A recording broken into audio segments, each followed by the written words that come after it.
Assalamualaikum warahmatullahi wabarakatuh.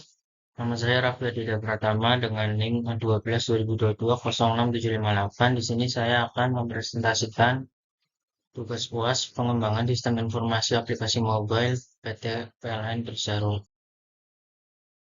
Pendahuluan, seiring berjalannya perkembangan teknologi yang dapat digunakan manusia sebagai alat bantu dalam menyelesaikan permasalahan yang terdapat di dalam aspek kehidupan.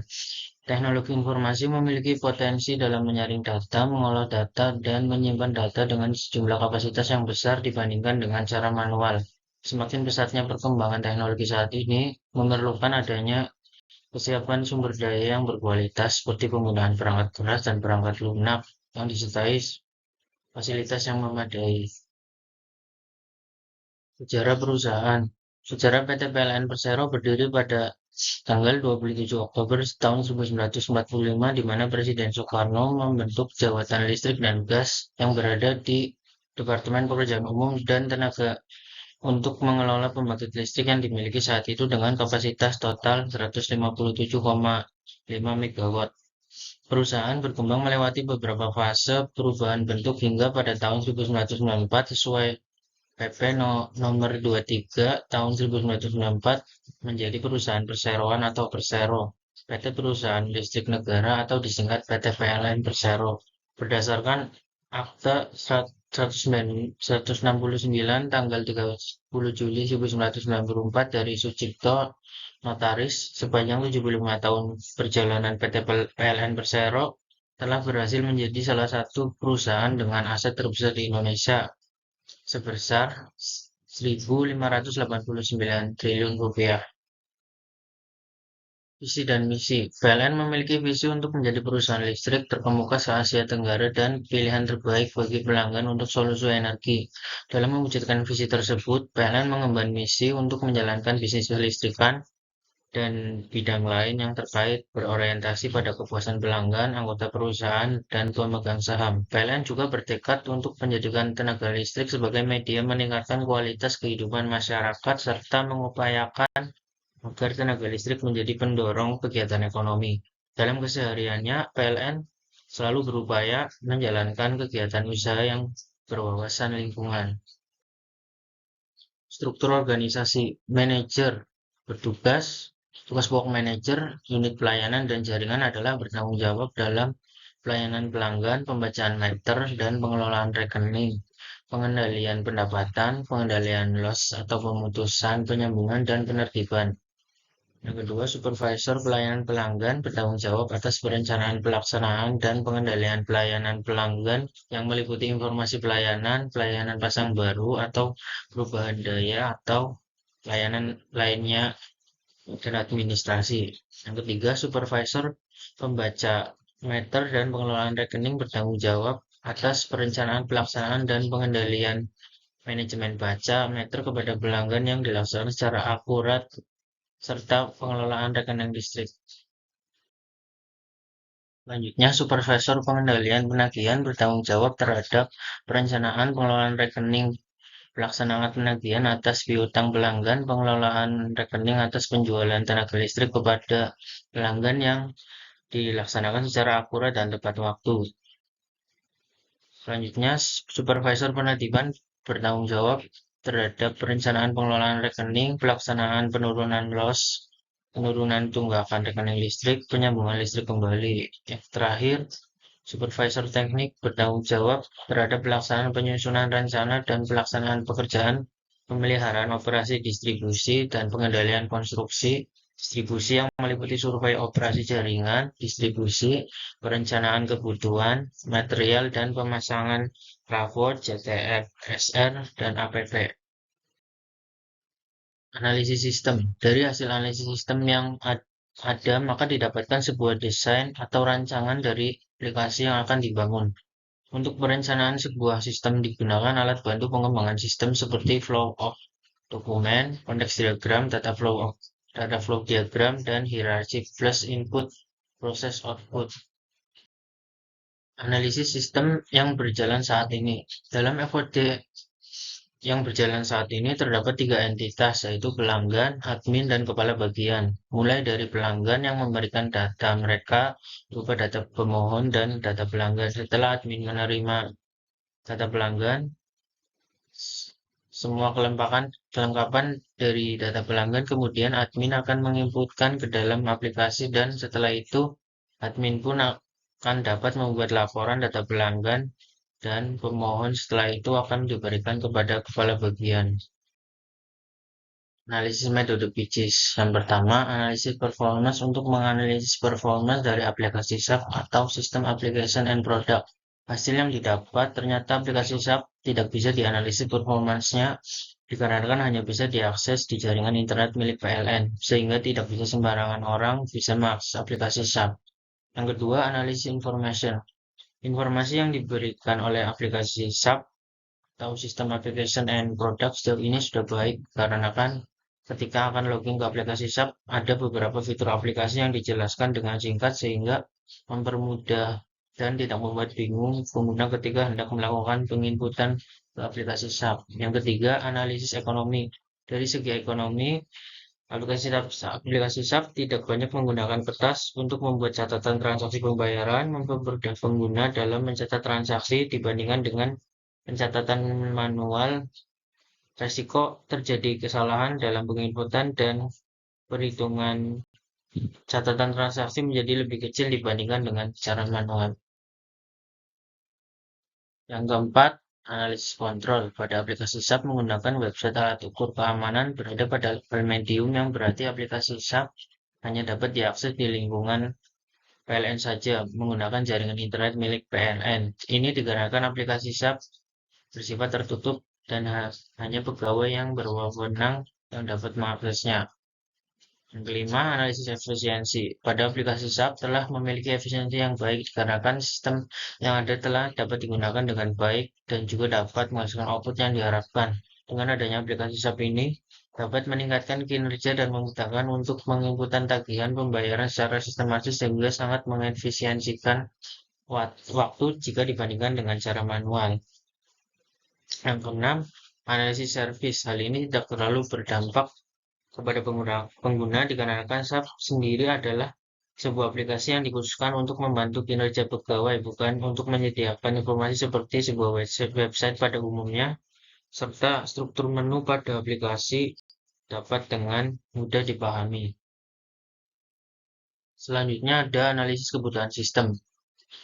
Cara fungsional. PT PLN perlu memiliki kemampuan untuk menghasilkan listrik melalui berbagai sumber energi seperti pembangkit listrik tenaga air, pembangkit listrik tenaga uap, dan sumber energi terbarukan seperti angin dan surya.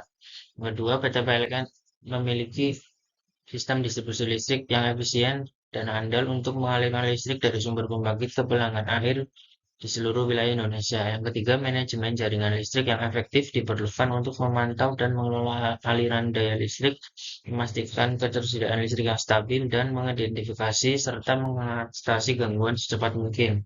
Yang keempat, PLN perlu merencanakan dan melaksanakan pemeliharaan rutin serta perbaikan jaringan listrik untuk memastikan kelancaran operasi. Yang kelima, PT PLN perlu menyediakan layanan pelanggan yang efisien termasuk pemasangan baru, pemutusan sementara, dan pemulihan pasokan listrik setelah gangguan. Selanjutnya, analisis kebutuhan sistem secara non-fungsional. Sistem listrik yang dikelola oleh PT PLN harus memiliki tingkat ketersediaan yang tinggi untuk memastikan pasokan listrik yang stabil kepada pelanggan.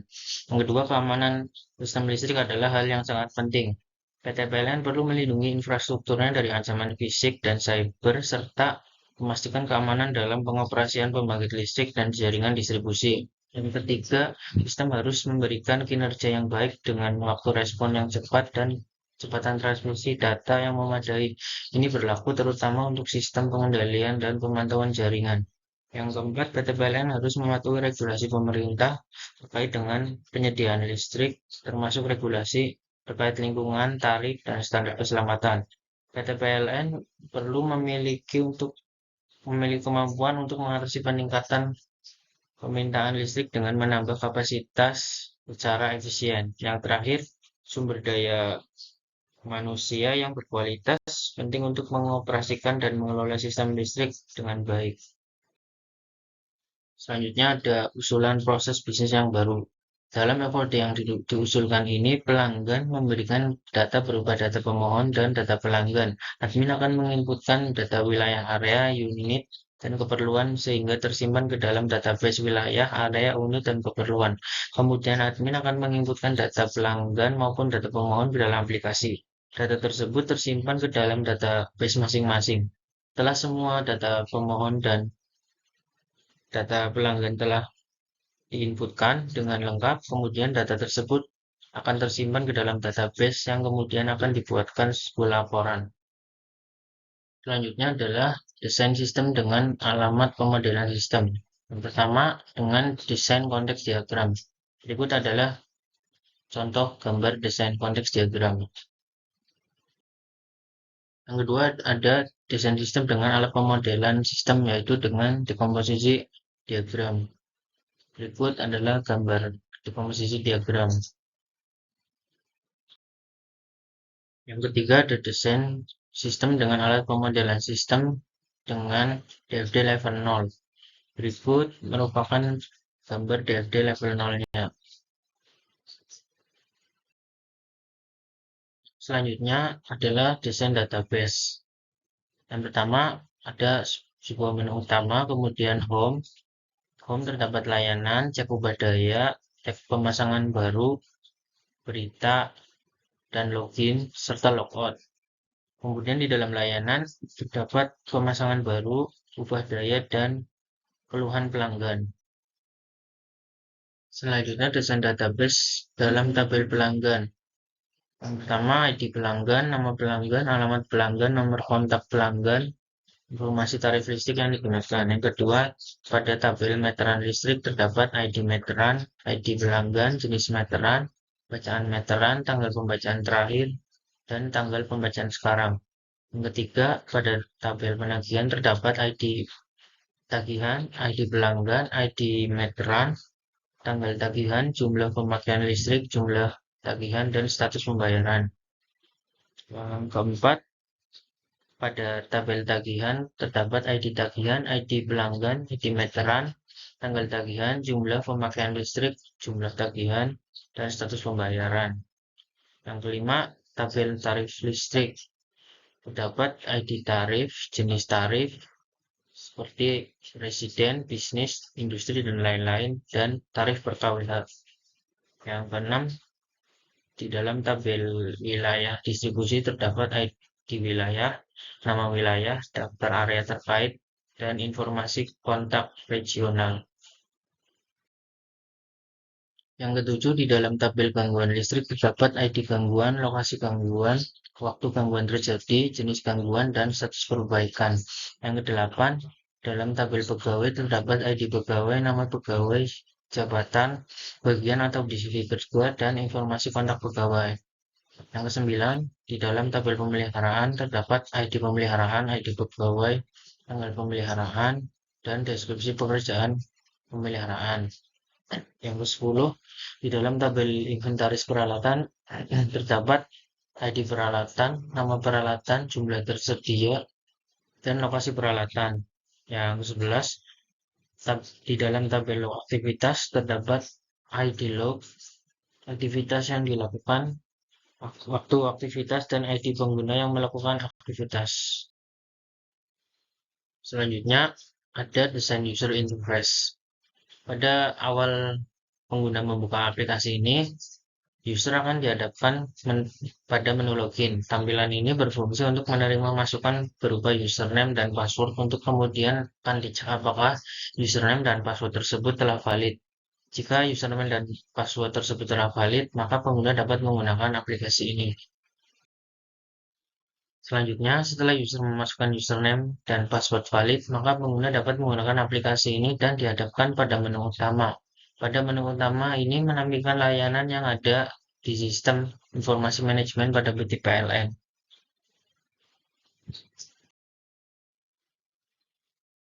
Selanjutnya, menu tampilan manajemen data pelanggan pada level admin.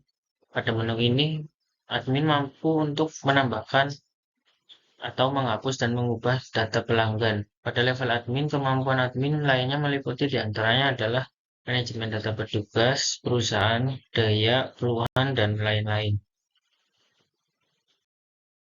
Selanjutnya, pada menu tampilan data perizinan pekerjaan pada level user K3L.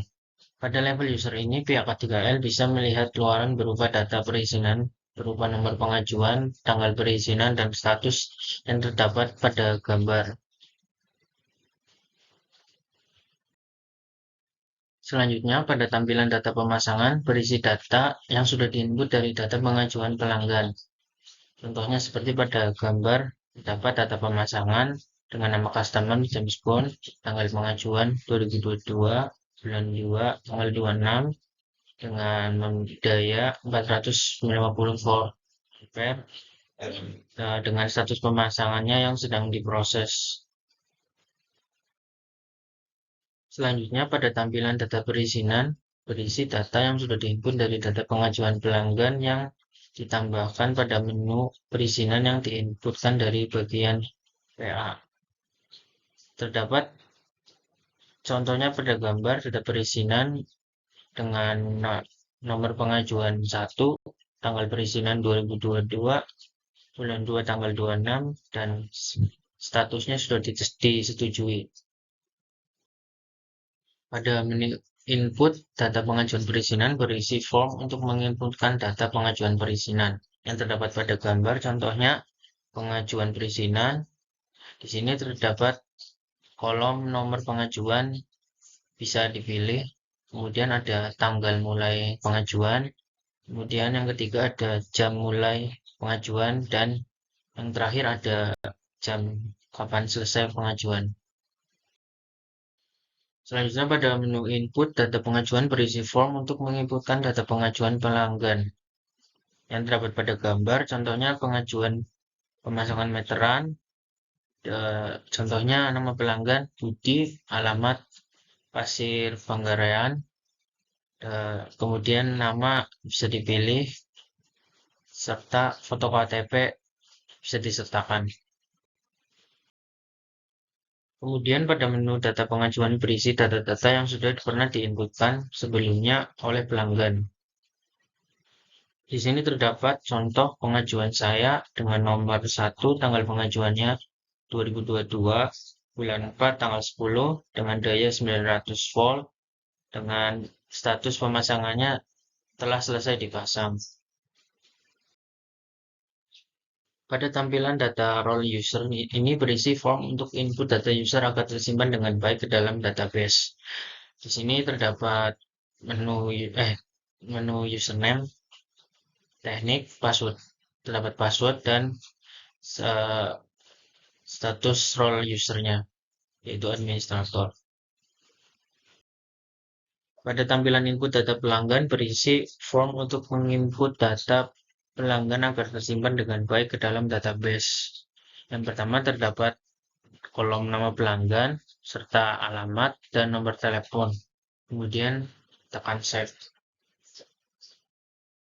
Pada tampilan input data, daya berisi form untuk menginput data daya agar tersimpan dengan baik ke dalam database. Pelanggan bisa memilih daya dan yang kedua tegangan serta tarif.